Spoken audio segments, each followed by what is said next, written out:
put the game back up to 1x speed. I'm going to go ahead and pause before I do it so you guys can get synced up in 3, 2, 1, pause. Okay, I'm at 1846, so get it yourself to 1846 or somehow fudge it and put the game back at 1x speed. And I will try not to do that again for the rest of this audio. I know it's freaking annoying. So, alright, 1846 in 3, 2, 1, unpause. Here we go.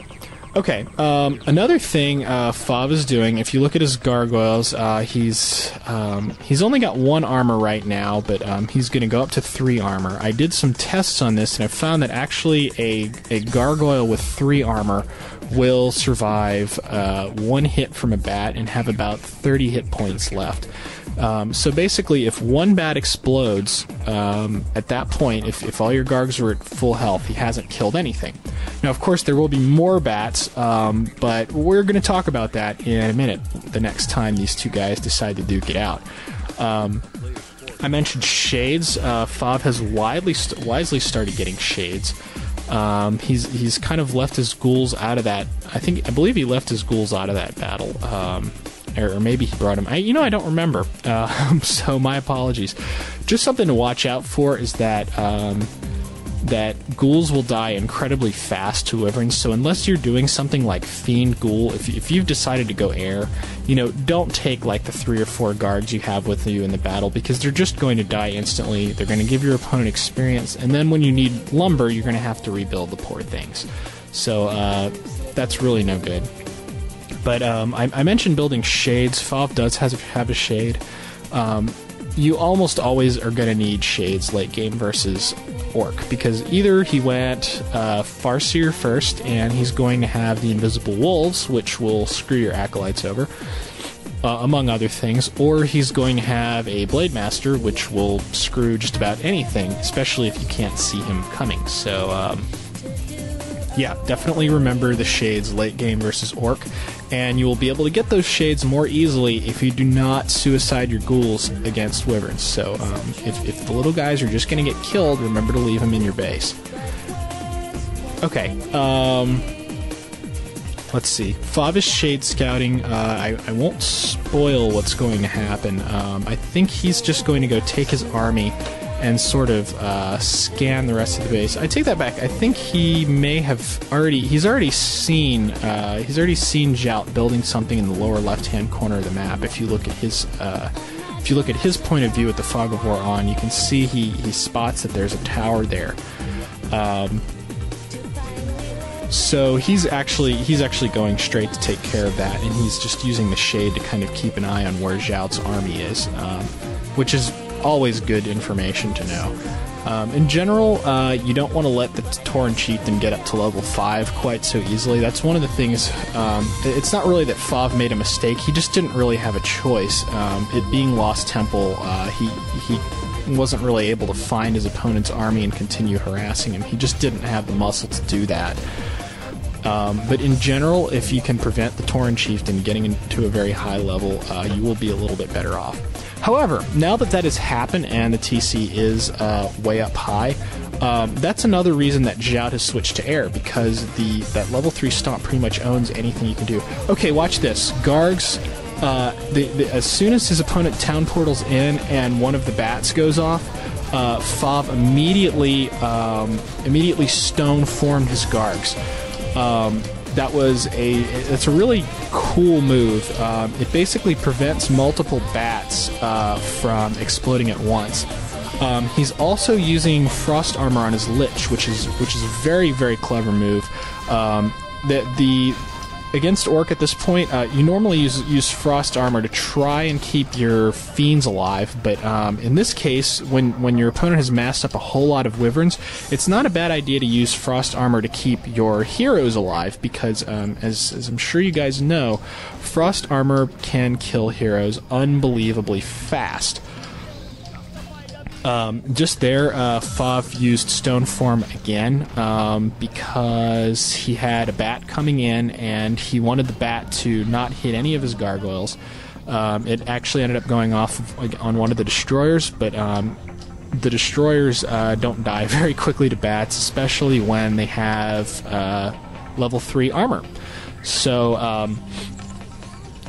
to recap, it's kind of surprising that Fav was able to win that battle at all, because in general we know that Gargs have such problems against bats, but you can kind of help yourself out and still be able to use Gargs to some level of success. If your opponent doesn't expect it, like he's already gone mostly like wyverns, so as long as he's trying to build the bats on the fly and he hasn't already massed up like 6 of them, you can mostly win by, for one, upgrading to level 3 armor, because gargoyles actually get 2 armor per level of upgrade, so they are definitely a unit that benefits a lot from having the armor.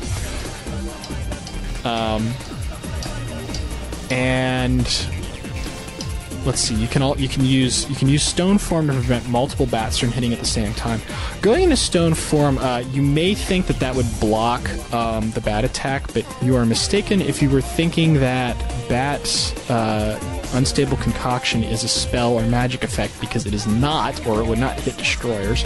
So whenever you stone form your gargoyles, whatever bat explodes at the time, they will still take damage from it.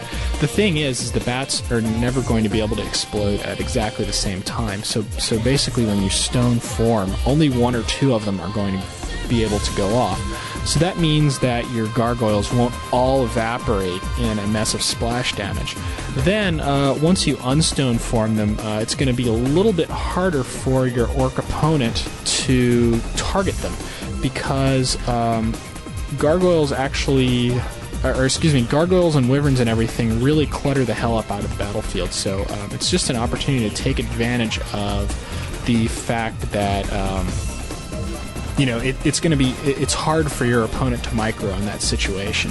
So it's not perfect, but it helps, and it's the sort of thing that you kind of have to take advantage of if you want to have any chance of winning against orc on Lost Temple. You've really got to use everything that's available to you.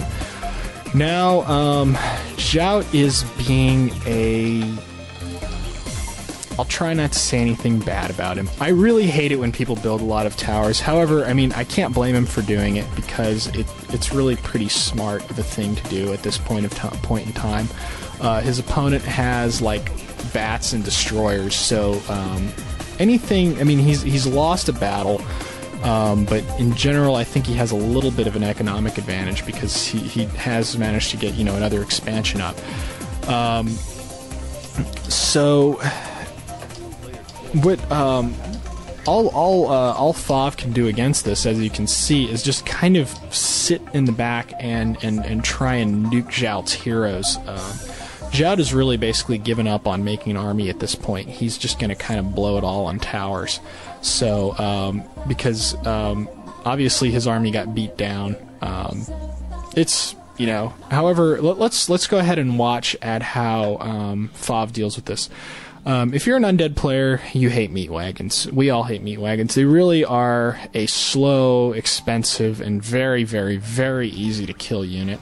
However, when you're dealing with orc towers that have the fortified armor upgrade, they're really your only option. And one of the problems that you typically encounter, like a lot of the times, the people that tech fast to tier 3 and get the fortified armor in a lot of towers are Blade Master users, and that guy will come in there and pop a what is it called? His ultimate, like right in the middle of your poor wagons, and they will die really, really fast, and it sucks. Pretty much the only thing you can do in that case, or in any case when you're trying to use wagons, is really to have your entire army there, ready to fight, and basically be able to say that anything you send out to try and kill these wagons, they'll get the wagons, because there's pretty much nothing you can do to stop it. They'll get the wagons, but you got to be able to say anything that you send out after these wagons is going to die. Against a Blade Master, that takes things like having both a Dreadlord and like a Crypt Lord with Impale. You basically need a lot of things that can stun and just kind of disable him and keep him from wind walking